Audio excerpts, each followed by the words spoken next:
Hello everyone, and welcome back to Sceptics Corner. We're in week number 4, and if you've been here for all 4, or this is your first sort of dipping your toes in the water of what we're about, then you're very welcome.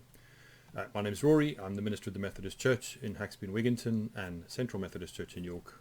And the purpose of these sessions is to, again, put questions on the table that people scratch their heads about, to cut through some of what is perceived in the church to be nailed down ideas, beliefs, and patterns of behavior, understanding of God that maybe are far less rigid and have many more options within them than those that we may think or may have experienced the church offering us. My point is not to convince you of anything, but to lay out some ideas and some thoughts about how we might tackle some tricky questions, or perhaps some things that we've never really thought about, but just recited in creeds or in prayers. And in the session so far, we've looked at the authority of the Bible and asked some questions about what we mean when we say that and how that works. We've talked about original sin and the fall and the idea of us needing to be somehow saved from our fallen state by God. Not a lot about the saving bit, but a lot about what it means to see ourselves as somehow falling short of all that God might ask us to be, and how we've understood that over the years, and whether that's helpful or not, and whether that's whether that helps us to believe in, trust, and in some way make sense of God in the midst of our lives. And then last week we had a look at the idea of God's omnipotence, the idea of the power of God. We look around at the world and it's quite a mess, and we ask, along with many other people, where God might be in the midst of that. So today, another simple light topic, as always, and today we're going to talk about the devil and angels and demons, and the physical or spiritual possibility of personified evil, and of this invisible realm that we are constantly surrounded by, where there is conflict, at least sometimes in the minds of many, a pitched battle taking place all the time, in which even though God has won the battle in the person of Jesus, there are kind of localized skirmishes breaking out all the time. Closely allied to this, of course, is the idea of heaven and hell. I'm not going to deal with that today. We'll come back to that next week, because that's quite a significant topic to deal with, especially the idea of hell, because if we're going to the Bible for our understandings of that, we find ourselves in all kinds of obscure and tricky places quite quickly. When I was in my late 20s, I think, or mid-20s, as a fairly youngish Christian, just beginning to head towards ministry, I read 2 books by a man called Frank Peretti. One was called This Present Darkness, and the second was called Piercing the Darkness. And they're works of fiction, but they described a kind of group of human heroes in a pitched spiritual battle with all kinds of angels and demons fighting themselves around them as they sought to save the world and themselves from evil. And it was really gripping. I remember reading it and being massively gripped by the way the story was told, and by the imagination and the imagery that is the telling of the story. And at that time in my life, I would have quite happily said, I think that's how I think it works. That around me, around us all the time, there is this pitched battle going on between good and evil, personified in a central figure of evil, who we would call the devil or Satan in the Christian tradition, and then that person having all kinds of minions, demons, who are essentially the kind of worker bees in the colony of evil. I don't say that to minimize that idea at all, just as an illustration of how we might understand the devil and then all of the demons underneath. So we live all the time with images of darkness and light, of yin and yang, if you want to look at other spiritualities and the way they understand the shadow that is part of our own human experience, our own human character, and the light, the striving for good, the choosing of that which is bad for ourselves or for others. The fact of human selflessness, the fact of human selfishness. Where are the origins of this? And how does it come to be that those things are there, and then that those things are possible. And we of course are tapping back into conversations and ideas about the power of God, about our sinful nature, and about the way that the Bible tells us what is true and what is not, what is real and what is not, and what is the state of our human experience and human life. So when we think about the existence of the devil, of Satan, if we want to use that language, there are all kinds of places to go, and we've looked at in another session the 4 places we go often in the church's life when we are looking to make decisions and looking to try to understand where we think God's heart might be in any particular issue, or what the correct teaching is about something, or what makes sense to us, I suppose, in the light of everything we know and everything we go through. The first of those is the Bible, and there's lots of the devil in the Bible. There's not a lot of the devil in the Old Testament, but of course we go back to Genesis chapter 3, Adam and Eve in the garden, and again, if you settle comfortably into a quite literal understanding of that as a describing of historical events, then the snake, the serpent that comes to tempt Eve, is quite clearly understood to be the evil one, however that's manifested. The serpent leads them astray, leads them away from God, leads them into disobedience. And in that disobedience, they are then cut off from God. And so the serpent has won for a time. There's lots of the devil in other bits of the Bible as well. And we'll talk a little bit in a moment about some of those places. But the devil pops up immediately in the New Testament as well. In the wilderness with Jesus, in his 40 days in the wilderness, at the start of his ministry, as a young man, either somehow initiating himself, proving himself, finding his voice, his feet, and his authority as the Son of God. Jesus in the wilderness, and the story tells us, having 3 explicit conversations with the devil as part of resisting the temptations that he resists. Now we might look at that as a deeply symbolic passage, because those temptations are about quite particular things in human experience. But the devil pops up in a narrative tradition that quite clearly says this conversation took place. And then we have Jesus and the disciples dealing with demons, with possession, with unclean spirits in other places that they're called, right through the Gospels and into some of what follows in the New Testament. We also bring our minds, we bring our reason, we bring the fact of long and convoluted philosophical and existential arguments about the theoretical and philosophical possibility of there being created, personified evil in the same way that we might talk about personified good in God. Maybe disembodied from a physical body, and that's one of the questions about what makes us a being, and I'll come back to that a little bit later, because the kind of soul or spirit, body and mind separation of ourselves into different parts of ourselves isn't, it might be helpful to a point, but does it really ever capture the whole of ourselves? We head towards tradition.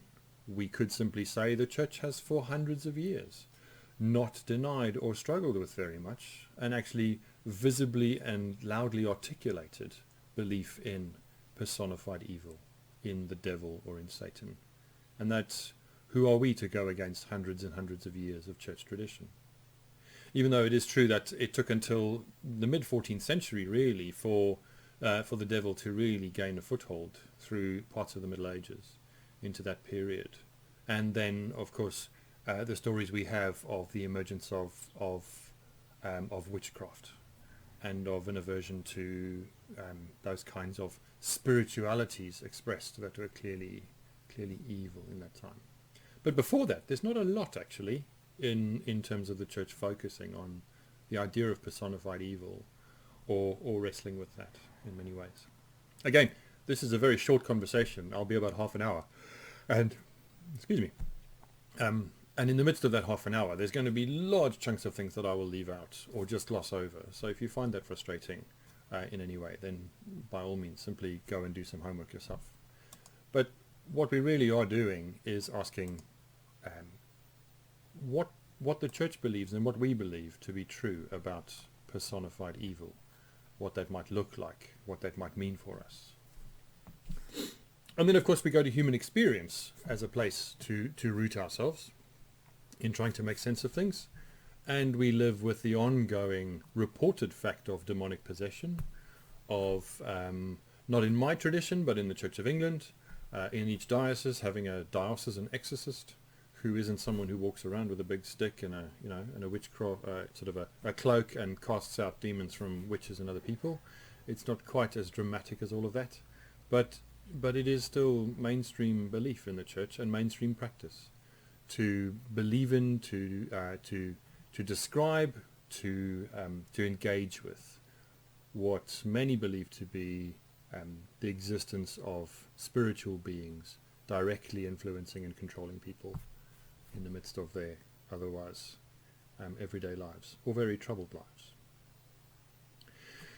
So when it comes to the Bible, one of the places that people go quite often, alongside the obvious gospel stories of Jesus and the casting out of demons and the unclean spirits, and of course, as I said before, the story of the temptation of Jesus. In the Old Testament, there are a couple of places where we might go. One of those is to the book of Job. The book of Job, which falls into a group of books in the Old Testament that are largely poetic in their nature. Now again, if you are of a mind that part of Scripture is talking about historically accurate events, then you have in the book of Job a dialogue between God and the devil, where the two of them seem to be having a chat. And God says to the devil, "Look at my servant Job. He is so loyal and so faithful. He is so good and so obviously a godly man." And the devil effectively turns to God and said, "Well, that's because you just surrounded him with a high fence and put all kinds of guards in place to prevent anything from happening to him.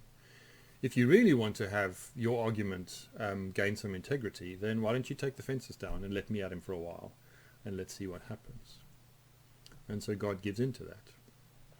And Job has an appalling time in the death of family members, a skin disease that ravages his body from head to toe. He finds himself moving from prosperity at the head of a wealthy family in a clearly blessed existence to being alone and scraping his sores in effectively the wilderness. He has a bunch of friends around him who do their best to try and encourage him and explain things to him, and they don't do a great job. And the book ends with essentially an extended monologue from God saying, "I'm God and you're not, and you can complain all you like, but you remain not God and I remain God." And Job comes to accept his lot to an extent towards the end. But the story hinges in many people's minds not so much on the way that God explains things towards the end, or basically says, "I don't need to explain myself to you because I am who I am," but hangs on that mechanism that is at the front of that story, where in the conversation between God and the devil says to God, "Let me at him, and then we'll see where his heart really lies." And for many, many people in the Christian church, they take that as an understanding of the mechanism by which their own lives are full of suffering and struggle.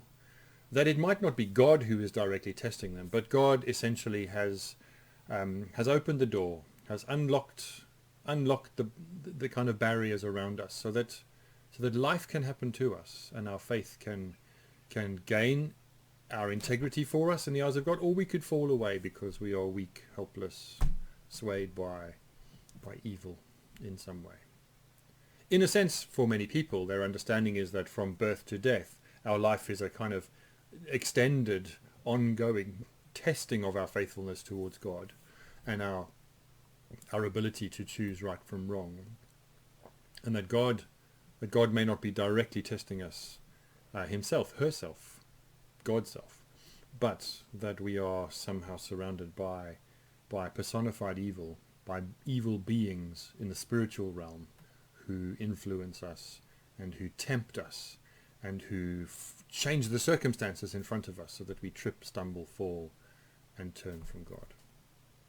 Now that's problematic if we go back into last week's conversation about about God's power, and about whether we can genuinely make sense of the world's ills and all kinds of suffering, including our own, on the basis of intervention, whether it is God or evil in some way. How is relationship served by the fact of an idea of direct intervention in the spiritual realm? In Isaiah chapter 14 and then in Ezekiel chapter 28, there are two passages that are quite oblique in this. They're not hard evidence, although some people consider them incontrovertible evidence. But they both talk about a fallen star, the morning star, talk about Lucifer, depending on the translation, essentially being part of the original experience of Eden and part of God's original creation. Because it's quite clear that the devil is created, and demons and angels are created by God. They haven't coexisted with God for all eternity. God created them. And the way we interpret those, I guess traditionally in some parts of the church, is that Lucifer was a very senior angel, but that Lucifer aspired to become like God and was unrepentant when confronted by that, and so was cast out of heaven, cast out of the spiritual presence of God, if we want to call it that rather, and cast down upon the earth. And of course, those we'll look in a moment at what demons are, but one of those understandings is that demons were angels who were in that time faithful to Lucifer and who were unrepentant in the face of Lucifer's admonishing, and who were cast out alongside. So this group of angels headed by this Lucifer character are cast out from the spiritual realm for arrogance and for nepotism. Well, not so much nepotism as the desire to be above their station, and that's how the devil and the demons come to be. It's in Isaiah 14 and Ezekiel chapter 28. You might have to look quite hard to find the passages exactly, but they refer. Both of them are stories, are bits of prophecy directed at particular kings, historical kings those who've oppressed Israel. But they both turn a corner into something that seems far more cosmic and eternal, and that's where those who would plant a flag there plant their flag quite firmly. So, what are demons? Well, as I've said already, if we have this idea of personified evil, and that evil being something that hasn't always existed, but something that has been created by God, then that evil, like Adam, fell from grace. That it was good, but became evil. And took with him all kinds of angels who were happy to go along with that different opportunity for power and sort of mayhem and influence. Over a period of centuries and centuries, as people have thought about this, different theologians and authors and traditions have come to a different mind. Some have said that demons are the spirits of deceased evil people, and I would just simply say, where's the line drawn in terms of what makes you an evil person?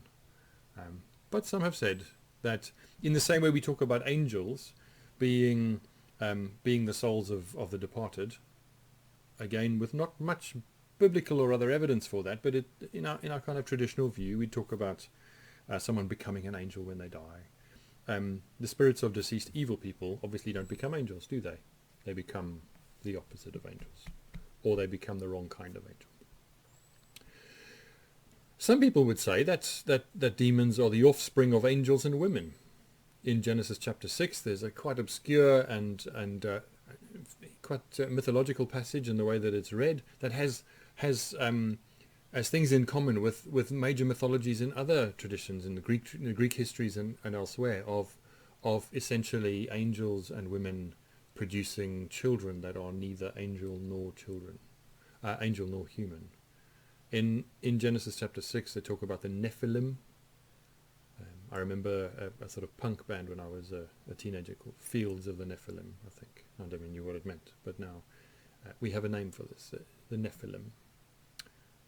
Some people think that they are simply fallen angels, and that there are two categories of fallen angels. There are fallen angels who are unconfined and who can continue to take part in the shaping of the world that we live in all kinds of bad ways, who are essentially Satan's workers. And then there are others who would say, then there are some who would say that there is another whole category of fallen angels who are confined fallen angels. And again, there's a little bit of a verse here and a little bit of a passage there in Scripture which might just allude to that, which people have extrapolated out into a very fixed idea of some demons being just simply too bad to be released into the world. Because, of course, everything has to be by God's consent. And that there are some who are just too bad for God to give freedom to in that way. So what do demons do? Well, in many people's understandings, demons inflict disease. Demons influence people's minds. Demons actively deceive people. Again, we're talking about a set of beliefs that don't have to be common across the whole church, but that are part of some people's attempt to understand and explain, and as I said in other sessions, try to write an equation so that the power of God is not done away with, but that our own faith is tested and proved, and that the agency that makes the testing and proving possible isn't so much God inflicting illness upon us, God inflicting suffering upon us, but that being externalized into personified evil, the devil and his buds, and the way that they go about disrupting, destroying, subverting goodness and grace and happiness and joy and cohesion in the world. So we come to angels. We might have thought we'd do it the other way around, but we come to angels, and the Hebrew word that's used to describe angels is the word malak, which means messenger, or one who is sent. It doesn't necessarily mean divine, but that word that we translate sometimes as angel in the scriptures is the word malak, and then it's Aramaic and Greek translations. We also talk about angels. Angels are referred to as sons of God. There don't seem to be any daughters of God, but sons of God. They are referred to in Scripture as holy ones. We have stories of the angelic host. At Christmas, we tell the story of how the angelic host sang a song to the shepherds and sent them down a hill to go and find the baby Jesus. And host doesn't mean choir or sort of gathering or platoon, but it is a military term that is about an army, about an organized force. The host. Jesus, God, is referred to as Lord of Hosts. Lord of Hosts, the armies of heaven. 34 books in the Bible make reference to angels. And similarly, dozens and dozens of them make reference to some idea or some very clearly expressed belief in personified evil, both in the form of someone and then demons who are the workers of that personified evil and unpack their plans and disrupt life in that way. I don't know what you make of the idea of the devil, of demons, of angels. I guess for all of us, part of the question is what we do with the problem of evil, of suffering in the world. We talked a bit about that last week. Some people plant a flag very firmly in the idea of personified evil as part of that, and point to Scripture in places that seem really clear and places that are actually quite obscure to back up that idea. Some people are quite clear that they have experienced in themselves or in another person some form of possession by some spirit that was so clearly in the voice or the experience or the way that person's body contorted or the things they said, that they were clearly having an experience of something spiritual from outside of themselves. And I'm not here to say yes or no to that, but just to say that there are people who genuinely feel that is something that is true for themselves.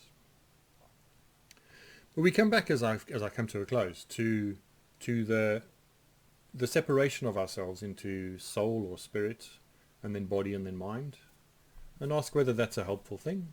It does make sense of some of our internal wrestling. It makes sense of some of the ways we experience ourselves. I don't become less myself if my leg gets cut off. I just have less body, but I'm not diminished as a human being, and nor is my mind diminished in any way. And that sort of dualism going in three directions is very much part of this idea of a spiritual realm outside of ourselves. And of course our ideas of heaven and hell or life after death are very deeply rooted in that idea of a spirit being that we are each as human beings, that exists beyond our bodies and beyond our material minds, our physical minds at least. C.S. Lewis wrote the Screwtape Letters, and a follow-up book to that. I forget what it's called. A Toast to... let's see if I can find it. I can't find it now.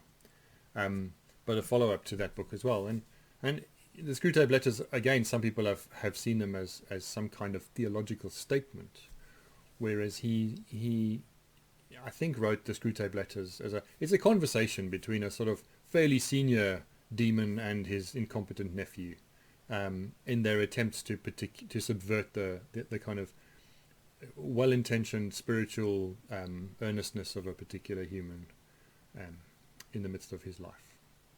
They're really funny, they're really clever, and C.S. Lewis isn't writing something that is a literal explanation of how things work, but he points many a wry finger at the way that we as human beings understand ourselves and experience ourselves, and talks a bit about how evil might fit into our lives. More than probably many other topics, when it comes to this, we have to ask about the authority of Scripture and what we do with demon possession in the days of Jesus, what we do with exorcism and healings. No understanding at that stage of neurological conditions like epilepsy and others that may have all the appearances of the kinds of things we would call demon possession now and then, but that actually have their roots in something quite easily explained, even if the experience of it is still terrible. We certainly know more about the human brain, about abnormalities in the way that we go about expressing ourselves or experiencing or fitting or even our psychological makeup, and the way that we understand some of the more traumatic and pervasive mental illnesses like schizophrenia, like multiple personality disorders and bipolar disorders, and some of those in their extremes in the way that they manifest human behavior as seemingly coming from a different person than the one in whose body they're taking place. But again, there comes this for you and I the need to make a decision about those things. We are talking about the nature of God. We are trying to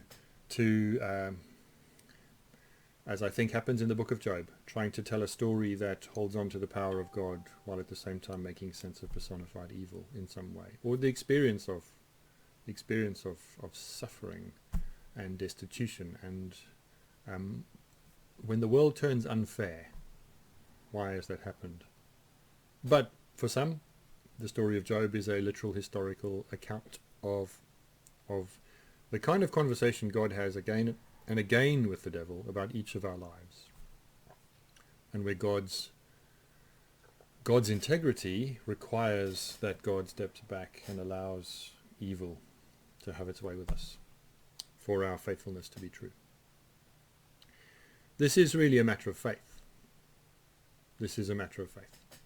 It is a matter of experience, although that is always to be interpreted and is incredibly subjective. It is about how we read the Bible. It is about what makes sense in our minds. It is about whether we choose to just receive or perhaps push back against a bit of the centuries and centuries of traditional Christian belief in the devil, angels and demons, and how we make sense of that today and how we talk about that today. I just want to say one last thing. about this. I think that sometimes the ability to talk about the devil or to externalize evil from ourselves, to place that in some spirit being outside of ourselves that influences us, is historically and today an incredibly convenient thing. It wasn't me who did it. Right? It was the devil inside me. It wasn't me who did that. And I'm not saying that Paul is making excuses, but we find even in his own wrestling with his own inability to choose the thing that he knows to be good and to do the thing that is consistently not good for him or perhaps other people as well, we see him saying, but this is not me, this is what dwells inside me. He externalizes the blame for that consistent inability to choose the good. He externalizes that into evil living inside of him. And the way that it's translated, it sounds like he's saying, this is from without, not from within. And in a culture of perhaps in all kinds of ways looking for excuses, this is a very convenient one when it comes to explaining good and evil in the world and the worst in human behavior. It also feeds into a kind of adversarial battle stance that we like to take up. We like to have the dark as well as the light, because we always think we're on the side of the light, and so the dark is that which we fight against.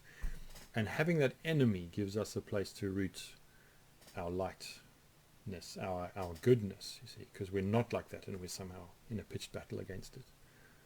It might be that things are more subtle than that. And as we talked about last week, that God's omnipotence is limited, perhaps, by our ability to choose, and to choose the very best or the very worst in every moment of our lives in terms of the way we behave. So I just make that as a comment. It's not my own firm position or anything, but I raise that as a question, because behind the idea of the devil there is something attractive for many people. And whether they're conscious of that or not, I think the attraction is to believe in the bad things in the world not being anything to do with God on the one level, but the bad things in the world and in me somehow being externalized, so that it's only a little bit my fault that the world is like it is, and it's only a little bit my fault that I sometimes behave and speak as I do. And maybe there's some work to do there.